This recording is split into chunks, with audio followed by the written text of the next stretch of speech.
मला विहिरीसाठी माझ्या शेतातल्या विहिरीवर मला मीटर घ्यायचं आहे, ऍप्लिकेशन द्या बरं विद्युतचं. काय म्हणतात उत्तर माहिती आहे तुम्हाला?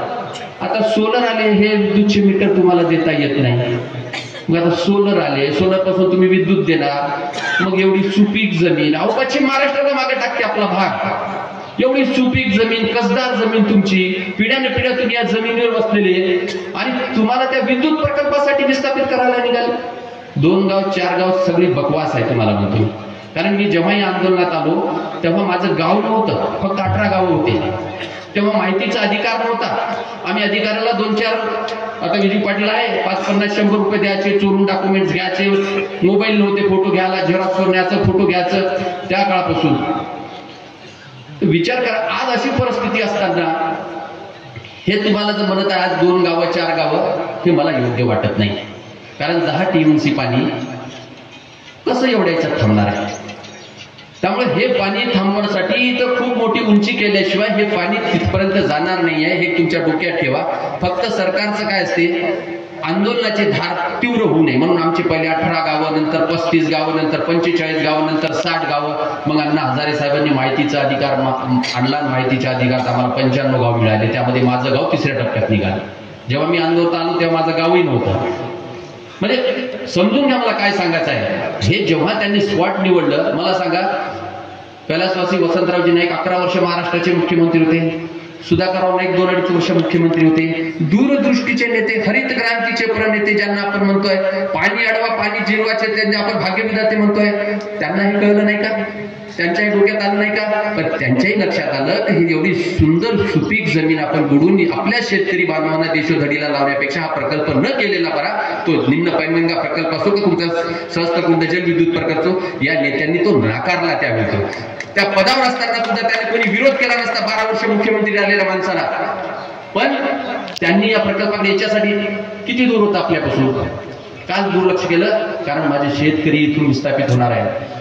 सुपीक जमीन, सोन्यासारखी जमीन इथून बुडवली जाणार आहे, म्हणून त्या लोकांनी याच्याकडे दूरदृष्टी केली. आजकालचे नेते काय कमी झाले, 5 वर्षाच्या निवडणुकीत 5 पट कसं होते, बस एकच गणित चाललं.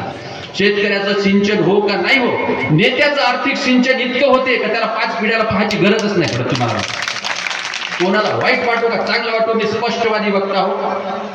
पण एक सांगतो, तुम्ही भिले का तुम्ही मेले. ज्या दिवशी अधिकारी तुमचं ऐकणार नसेल, त्याच्या कानाखाली तुम्हाला आवाज करावा लागेल. तुम्ही नसेल करणार तर मुबारक कमरला आवाज द्या.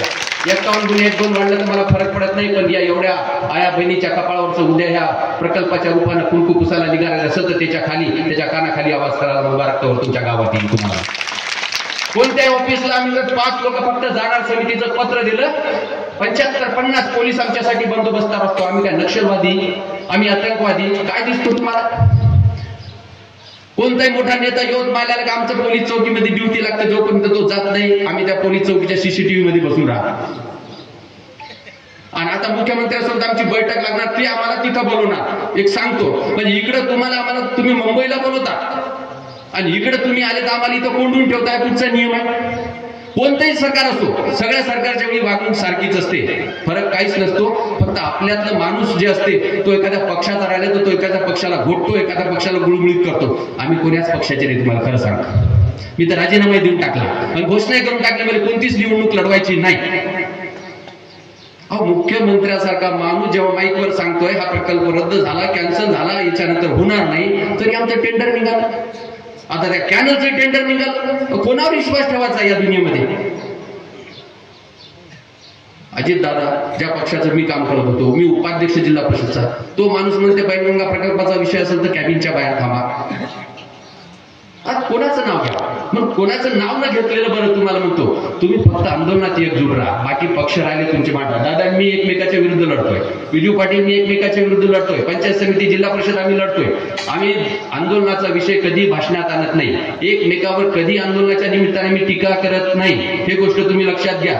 तुम्ही ज्या ज्या पक्षात असेल तिथं काम करा, मला काय कोणावर म्हणायचं नाही. मी कोण्या पक्षाचा झेंडा घेऊन इथं आलेलो नाही. मी फक्त शेतकऱ्याचा मुलगा इथं बसलेली सर्व माझी मंडळी, माझ्या आया बहिणी शेतकरी आहे, शेतमजूर आहे, त्यांनी कायम राहावं. त्यांनी ज्या जमिनीवर, ज्या आईवर त्यांचा परिवार चालू आहे ते कायमस्वरूपी चालू. विकासाच्या नावाखाली कोणी विनाश करू नये, विनाशाच्या नावाखाली कोणी आपली तुंबडी भरू नये, हे सांगण्यासाठी मी तुम्हाला इथं आलो. तुम्हाला जलविद्युत प्रकल्प कशासाठी पाहिजे, कोणी यावं इथं, त्यांनी भाषणात सांगावं आम्हाला. आम्ही ऐकतो, तिथं तुमच्या जवळ येऊन बसतो. तर जलविद्युत प्रकल्प कशासाठी पाहिजे, प्रकल्प विद्युत निर्माण करण्यासाठी तुम्ही वेगवेगळे पर्याय शोधले. पहिले आमचे दादा सांगत होते, लढाई करायला जायचं तर घोड्यावर बसून तलवार घेऊन जायचं म्हणजे लढाई करायला. बरोबर आहे, त्या काळातली गोष्ट. नंतर म्हणजे ते बिंदूक आली, आता तर ते मोबाईलच आले. आता एवढं जग पुढं चाललं, तिथं काय व्हायला ते 1 मिनिटात समजा लागलं. पण तुम्हाला एवढी चांगली जमीन, एवढे चांगले पूर्ण सेटअप बसलेले लोक, ते बुडून तुम्हाला विकास काय करायचा आहे? अहो, एकेकाचं कमिशन ऐकलं ना, तुम्ही रात्रभर झोपणार नाही. मी कमिशनही सांगणार नाही तुम्हाला. आपण विचारही करू शकत नाही. या दुनियेत तरी आपण पुढच्या दुनियेत सुद्धा विचार करू शकत नाही. 25,000 कोटीचा प्रकल्प काय म्हणतो? अहो, किती हजार ट्रॅक्टर टाकणार, किती ट्रक टाकणार, कोणाचा धान पत्ता कोणाला नाही तुम्हाला. आमचं आणि तुमचा 7,000 कोटीचा आहे माझ्या माहितीप्रमाणे. आता 7,000 कोटी म्हणजे एकही गाव उठवणार नाही. काय शोकांती काय म्हणजे सांगताना तरी पुढच्याला समजलं पाहिजे. आपण एकदम लय हुशार लोक, लय पागल आहे अशा दृष्टीत कोणी वागू नये. पण तुम्ही गपस्तीत राहू नका, हे मी आज तुम्हाला सांगायला आलो. तुम्ही पाहत आहात महाराष्ट्राच्या कुशीतलं GK न्यूज मराठी. सात जनतेची, भूमी महाराष्ट्राची.